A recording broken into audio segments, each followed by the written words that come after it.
নন্দীগ্রামে বাংলাদেশি ভোটার এবার বিস্ফোরক। রাজ্যের বিরোধী দলনেতা শুভেন্দু অধিকারী বাংলাদেশ থেকে নন্দীগ্রামের লোক ঢুকিয়েছে, বাংলাদেশ থেকে বিয়ে করে নন্দীগ্রামে ঢুকিয়েছে। নন্দীগ্রামের লোক কিছুই জানেন না, ভারতীয়দের সম্পদ দখল করছে বাংলাদেশিরা। এই লড়াই ভারতীয় অভারতীয়দের লড়াই। তোপ দেখেছেন এভাবেই রাজ্যের বিরোধী দলনেতা শুভেন্দু অধিকারী। তার বক্তব্য কি শোনাবো।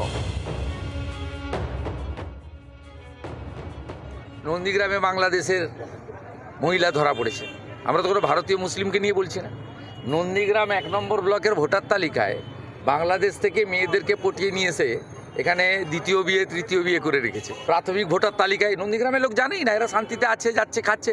নন্দীগ্রামের কোনো এলাকায় বাংলাদেশ বা পূর্ব মেদিনীপুরের বর্ডারে নয়, তো এখানে ঢুকিয়ে দিয়েছে। বুঝতে পারছেন কি বিপজ্জনক? আমরা কেন ভারতীয়দের নিয়ে চলবো? আমার রেশন কেন ও খাবে? আমার জমি কেন ও নিবে? আমার ভোট ও কেন দেবে? বিদেশি লোকেদের ভোটে কেন আমি এমএলএ হব? বিদেশি লোকেদের ভোটে কেন মমতা ব্যানার্জি মুখ্যমন্ত্রী হবে? বিদেশি লোকেদের ভোটে কেন মোদিজি প্রধানমন্ত্রী হবে?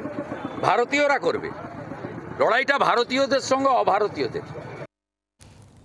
শুনলেন শুভেন্দু অধিকারী বক্তব্য। আমরা কথা বলবো কিরণ মান্না এই মুহূর্তে আমাদের সঙ্গে রয়েছেন, আমাদের প্রতিনিধি টেলিফোন লাইনে। কিরণ, এসআইআর আবহে শুভেন্দু অধিকারী বিস্ফোরক মন্তব্য করছেন, একেবারে বাংলাদেশ থেকে নন্দীগ্রামের লোক ঢুকছে এবং এটা একটা লড়াই ভারতীয়দের সঙ্গে অভারতীয়দের।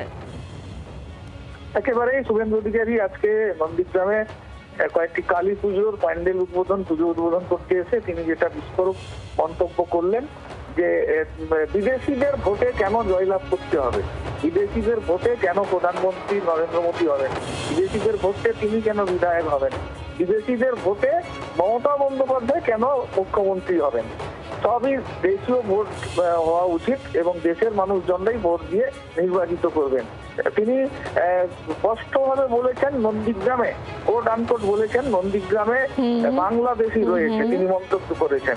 তবে নন্দীগ্রামে এখন বাংলাদেশি আছে কিনা সেই নিয়ে এখন পুলিশ মহলে রাজ্য রাজনীতির সরগরম। কিরণ, ধন্যবাদ আমাদের সঙ্গে টেলিফোন লাইনে থাকার জন্য। অরূপ চক্রবর্তী তৃণমূল কংগ্রেস নেতা এই মুহূর্তে আমাদের সঙ্গে রয়েছেন টেলিফোন লাইনে।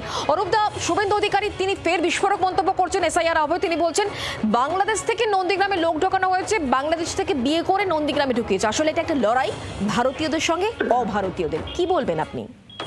মায়ানমার থেকে রোহিঙ্গারা এসে আমাদের কাছে যতটুকু খবর, পূর্ব মেদিনীপুর জেলায় কাথি বলে একটি জায়গা আছে, সেখানে শান্তিকুঞ্জ বলে একটা বাড়ি আছে। সেই বাড়িতে একটি রোহিঙ্গা ঢুকে পড়েছে, তার মাথায় গন্ডগোল হচ্ছে, ওকে অবিলম্বে সাইকিয়াট্রিস্ট দেখানো উচিত। রোহিঙ্গাটির নাম শুভেন্দু অধিকারী। ওই শুভেন্দু অধিকারী নামক রোহিঙ্গা সর্বত্র রোহিঙ্গার ভূত দেখছে, কারণ উনি নিজেই রোহিঙ্গা। সারা পশ্চিমবাংলার মানুষ জানে যে সারা পৃথিবীতে মোট রোহিঙ্গার সংখ্যা 14 লক্ষ। এই বদ্ধ উন্মাদ শুভেন্দু অধিকারী এখন 1,20,00,000 অনুপ্রবেশকারী, তাদের মধ্যে অধিকাংশ রোহিঙ্গা গল্প দিচ্ছে। মানে যে গল্প দিচ্ছে তাতে প্রতি পাড়ায় 250 থেকে 300 করে রোহিঙ্গা থাকার কথা। এখানে আপনার চ্যানেলের দর্শক যারা চ্যানেল দেখছে তারা কেউ কোনোদিন রোহিঙ্গা দেখেছেন? কিরকম দেখছে, খায় না মাথায় দেয়, সকালবেলা কি খায়, রাত্রিবেলা কি দিয়ে ডিনার করে জানেন? তারা কালী পুজোর দিন বাড়িতে লাইট লাগায় না মোমবাতি জ্বালায়। রোহিঙ্গা কি?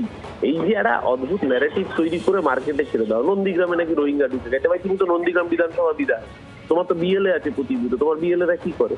মানে এত যদি অপদার্থ বিধায়ক হয় যে নিজে জানেই না নাকি নন্দীগ্রামে রোহিঙ্গা ঢুকে গেছে, তো বিধায়ক থাকাই উচিত না, রাখার যোগ্যতাই। বিজেপির মধ্যে অন্তর্দ্বন্দ্ব তো এমনি এমনি এখানে নয়। এখন দেখতে হবে যে বিজেপির কোন নেতা এই জাতীয় কথাবার্তা বলেছেন কিনা, আর কি ওর সম্পর্ক। নিজের বিজেপির উপর কন্ট্রোল নেই, সুকান্ত মজুমদার এক লাইনে চলেন, তুমি আর এক লাইনে চলেন। নিজে বুঝতে পারছে নন্দীগ্রামে এবার হারবে, নন্দীগ্রামে হারবে বুঝতে পেরে এখন থেকে 3 নম্বর হাত অর্থাৎ অজুহাত, মানুষের দুটো হাত থাকে, ডান হাত আর বাঁ হাত। শুভেন্দু অধিকারীর নতুন হাত হচ্ছে অজুহাত। এই অজুহাত খুঁজছে, এই অজুহাতের নাম হচ্ছে রোহিঙ্গা। ওকে নন্দীগ্রামের মানুষ এই ফেরে পাচ্ছে, এবার নন্দীগ্রামের বুকে হারাবে। গতবার লোডশেডিং করে জিতেছিল, এবার আর লোডশেডিং হবে না। এবার পশ্চিমবাংলার পাওয়ার সাপ্লাই অফিস থাকবে এবং নন্দীগ্রামে হারবে বুঝে অজুহাত তৈরি করবে।